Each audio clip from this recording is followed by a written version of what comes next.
ज़्यादातर physically strong होने की बात होती है। अपनी फिजिकल फिटनेस के हवाले से लोग अपने आप को स्ट्रांग शो करते हैं, इसलिए कि उसे नापा तोला या परखा जा सकता है। मेंटली स्ट्रांग होने के बारे में ज़्यादा बात इसलिए भी नहीं होती कि इस बारे में कोई पैमाना नहीं था, लेकिन अब के दुनिया में इतनी रिसर्चेज और इतनी डेवलपमेंट हो चुकी है कि माइंड साइंटिस्ट्स बता सकते हैं कि मेंटली स्ट्रांग कौन पर्सन है और उसका क्या पैमाना है। आज मैं आपसे बात करूंगा ऐसे चंद पॉइंट्स पर कि जिन पर अपने आप को परख कर हम अंदाज़ा लगा सकते हैं कि क्या हम मेंटली स्ट्रांग हैं। सो तैयार हो जाइए और ये जो चंद बड़े ख़ास पॉइंट्स हैं इन पर ज़रा जायज़ा ले लीजिए कि आप अपने आप को किस दर्जे पर देखते हैं। सबसे पहला जो पॉइंट है मेंटली स्ट्रांग लोगों का, वो ये देखा गया है कि वो अनकंफर्ट जोन से बचते नहीं हैं, अनकंफर्टेबल सिचुएशंस को अवॉइड नहीं करते और जहनी तौर पे तैयार रहते हैं इस चीज़ के लिए कि ज़िंदगी में बहुत सारी ऐसी सिचुएशंस आएंगी जहां आपको हो सकता है कि किसी मुश्किल वक्त का सामना हो, आपकी मर्ज़ी के मुताबिक हालात नहीं होंगे, मर्ज़ी के मुताबिक रिजल्ट्स नहीं होंगे, लेकिन वो फिर भी अपना सफ़र जारी रखेंगे। सिर्फ कंफर्ट जोन की बात ना सोचें, कंफर्ट जोन पर रहना आपके लिए मुश्किल होगा, जिंदगी में अनकंफर्टेबल सिचुएशंस आती रहेंगी। मेंटली स्ट्रांग लोगों की पहली निशानी यह है कि वो अनकंफर्टेबल सिचुएशंस के लिए अपने आप को तैयार रखते हैं। नंबर 2, मेंटली स्ट्रांग लोग अपने आप को एन उस वक्त जब वो थक जाते हैं वो मंजिल के लिए सफ़र को छोड़ते नहीं हैं। जिस तरह गाड़ियों के इंजन की कैपेसिटी तो काफ़ी तेज़ स्पीड के साथ चलने की होती है, लेकिन उसका जो गवर्नर है वो एक ख़ास स्पीड तक आपको महदूद रखने की बात करता है। हम उसके जो पीक वाला पॉइंट है हम उस तक गाड़ी की स्पीड को नहीं लेके जाते क्योंकि हम हिफाजत से अपनी मंजिल तक पहुंचना चाहते हैं। एंड इसी तरह हमारे ब्रेन का भी एक गवर्नर है जो हमारी उस पीक पॉइंट तक हमें नहीं ले जाना चाहता, बल्कि वो हमें तकरीबन 40% तक, जी हाँ हैरानकुन बात सुनिए कि 40% तक जब हम पहुंचते हैं तो हम इसे अपनी पीक परफॉर्मेंस समझ रहे होते हैं और हमारा ब्रेन हमें सिग्नल देता है कि you are doing your best. लेकिन हकीकत यह है कि हम 40 से भी ज़रा सा ऊपर कर सकते हैं।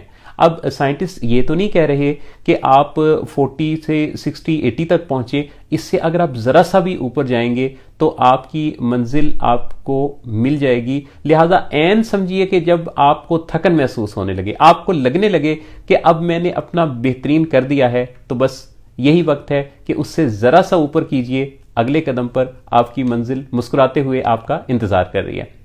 नंबर 3, मेंटली स्ट्रांग लोग कन्फ्रंटेशन को अवॉइड नहीं करते। बहुत दफ़ा ज़िंदगी में ऐसी सिचुएशन आती है कि जहां आपको किसी को कन्फ्रंट करने की ज़रूरत पड़ती है। मिसाल के तौर पे हम किसी जगह किसी चीज़ का कोई ऑर्डर करते हैं और उस ऑर्डर के मुताबिक हमें वो चीज़ नहीं मिलती, उससे तब्दील शुदा मिलती है, या उसका जो कहा गया उसके मुताबिक नहीं है, या कुछ और ही आ जाता है। बाज़ औक़ात ऑनलाइन शॉपिंग में भी आप देखिए कि आपने ऑर्डर कुछ किया होता है, मिलता कुछ और है। तो ऐसे में उस चीज़ के मुताबिक समझौता कर लेना, कॉम्प्रोमाइज़ कर लेना, बात ना करना, ये भी मेंटली वीक लोगों की निशानी है। मेंटली स्ट्रांग लोग ऐसे में बात करते हैं, अपने राइट्स को कॉम्प्रोमाइज़ नहीं होने देते, वो पूरी तरह से जांच पड़ताल करते हैं और जो चीज़ उन्होंने कही है या जिस बारे में किसी ने अगर उनकी हक तलफी की है तो उस बारे में आगे बढ़कर बात करने की पोजीशन रखते हैं।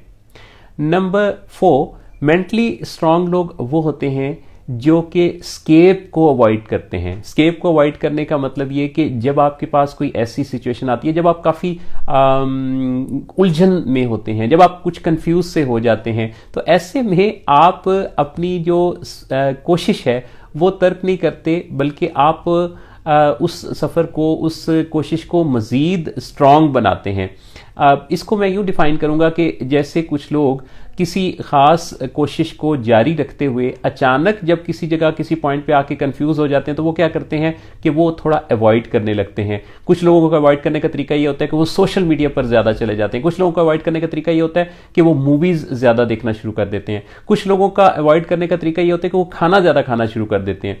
तो ये जो अवॉइडेंस होता है ना, ये फिर आपकी कोशिशों में बहुत बड़ी रुकावट बन जाता है। लिहाजा मेंटली स्ट्रांग लोगों की स्ट्रेटजी को अपनाइए और कभी भी ऐसी कोई सिचुएशन आ जाए जहां आप तजब्जुब में मुब्तला हो जाएं, तो आपने उस कोशिश को तर्क नहीं करना, अपना एजेंडा ही नहीं बदल लेना, बल्कि अपने सफ़र को जारी रखना है और मजबूती के साथ आपने आगे बढ़ते चले जाना है। मेंटली स्ट्रांग लोगों की पांचवी निशानी ये है कि वो कंप्लेंट्स नहीं करते, वो कंप्लेनर्स नहीं होते। बहुत दफ़ा देखा गया है कि बहुत सारे लोग अपने एजेंडे से ये कहकर हट जाते हैं कि इसमें ये चीज़ साजगार नहीं है, इसमें हुकूमत की पॉलिसी सही नहीं है, इसमें लोगों का फलां जो रिस्पॉन्स है वो ठीक नहीं है, मेरे घर का माहौल सही नहीं है, मेरे हालात इजाज़त नहीं दे रहे। नहीं, ये मेंटली स्ट्रांग लोगों की का वतीरा नहीं हुआ करता। मेंटली स्ट्रांग लोग इन तमाम चीज़ों से बेनियाज और लापरवाह होकर आगे बढ़ने की बेहतरीन सकत रखते हैं और वो अपने हालात मामलात की जिम्मेदारी खुद ओन करते हैं। लिहाजा ये लोग रिस्पॉन्सिबिलिटी लेने वाले होते हैं, दूसरों पर ब्लेम लगाने वाले नहीं। मेंटली स्ट्रांग लोगों की छठी निशानी क्या है? इनकी जो सिक्स्थ निशानी है वो ये है कि मेंटली स्ट्रांग लोग अगले स्टेप पर नजर रखते हैं। यानी ये इस मिसाल को मैं यूं समझाऊंगा कि जैसे अगर आपने पहाड़ की चोटी सर करनी हो, तो अगर आप चोटी पर नजर रखेंगे तो है तो ये बड़ी अच्छी बात, बज़ाहिर तो ये बड़ा अच्छा साउंड दे रही है कि चोटी पर आपकी नजर है, लेकिन चोटी तक पहुंचने के लिए आपका अगला कदम बढ़ना जरूरी है। और अगला कदम आपने जिस जगह रखना है वो जगह कैसी है उसकी परख होना, वो कहीं कोई ऐसी जगह तो नहीं है जहां से आप फिसल सकते हो या कोई खाई तो नहीं है, तो आपने अगले कदम पर नजर रखनी है। लिहाजा मेंटली स्ट्रांग लोग स्टेप बाय स्टेप प्लानिंग के साथ चलते हैं। वो यकदम ऐसी ऊंचाई पर नजर नहीं रखते कि जिसमें दरमियान वाले स्टेप्स ही भूल जाएं।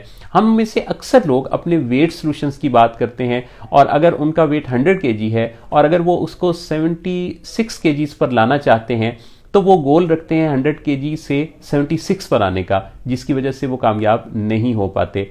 100 kg रखने वाला वजन, या अगर आप 90 kg वजन रखते हैं तो आपको फिर 1 kg लेस का गोल रखना चाहिए। 90 kg वाला अगर 89 kg का गोल रखेगा तो वो अचीव कर लेगा, लेकिन अगर 90 kg वाला 70 kg का गोल रखेगा तो वो एकदम से जंप करके आ नहीं सकेगा और चंद ही दिनों में हार जाएगा। मेंटली स्ट्रांग लोगों की एक और बहुत अहम निशानी ये है कि ये अपनी कुछ खास वैल्यूज रखते हैं, और वैल्यूज भी काफी स्ट्रांग किस्म की। आमतौर पे आपने देखा है कि हम में से कई लोग ऐसे होते हैं कि जो कोई प्लान करते हैं, कोई फाइनेंशियल फिटनेस का प्लान करता है, कोई हेल्थ फिटनेस का प्लान करता है, कोई किसी और गोल को अचीव करने का प्लान रखता है, लेकिन होता क्या है कि चंद दिनों की कोशिश और फिर बात आई गई हो गई। लेकिन जो मेंटली स्ट्रांग लोग होते हैं वो बहुत सोच समझ कर कदम उठाते हैं, प्लानिंग करते हैं, और फिर उन चीज़ों को डिफाइन इस तरीके से करते हैं कि वो उनकी वैल्यू बन जाए। लिहाजा मेंटली स्ट्रांग लोग वैल्यूज के मामले में भी बहुत स्ट्रांग होते हैं, और ये तय करते हैं, एक तयशुदा मंसूबे के तहत अपनी उन चीज़ों को डिफाइन करते हैं, अपने गोल्स को इलेबोरेट करते हैं, उनके साथ पूरी वजाहत के साथ उन्हें डिफाइन करते हैं, और फिर उसकी कोशिश के हवाले से जब इतनी ज़्यादा तरजीहात के साथ वो लेकर के चलते हैं तो उनका कमज़ोर पड़ना फिर उनके लिए मुमकिन नहीं होता, बल्कि वो हर कदम पर अपने आप को इसलिए मजबूत पाते हैं कि वो उनकी वैल्यू होता है। आप देखिए कि जैसे अगर किसी शख्स के नज़दीक रिलेशनशिप की कोई वैल्यू है तो उसी के रिलेशनशिप मजबूत होंगे। जिस शख्स के नज़दीक फाइनेंशियल फिटनेस वैल्यू रखती है तो वो फाइनेंशियल फिटनेस के हवाले से ही इकदाम करेगा। लिहाजा मेंटली स्ट्रांग लोगों की अहम तरीन निशानी ये है कि वो बहुत स्ट्रांग वैल्यूज़ रखते हैं। सो तयन कर लीजिए कि आप अगर मेंटली स्ट्रांग बनना चाहते हैं, बहुत मुमकिन है कि इनमें से, इन 7 निशानियों में से कोई 3 किसी में पाई जाएं, किसी में 4 पाई जाएं, हो सकता है किसी में 2 हो या किसी में 7 हो, कोई ऐसा लकी भी हो सकता है। अपने आप को कभी भी अंडररेट ना करें। अगर आप में से कुछ ऐसे हैं जिनमें इसमें से कम निशानियां पाई जाती हैं तो इसका मतलब ये नहीं है कि आप अनलकी हैं, इसका मतलब ये नहीं कि आप ये कर नहीं सकते, बल्कि जब जागें तब सवेरा के उसूल के तहत आप प्लान कर सकते हैं कि इस बारे में जिद्दोजहद और कोशिश शुरू कर दें, और आप ग्रेजुअल प्रोसेस के थ्रू करते करते मेंटली स्ट्रांग हो जाएंगे।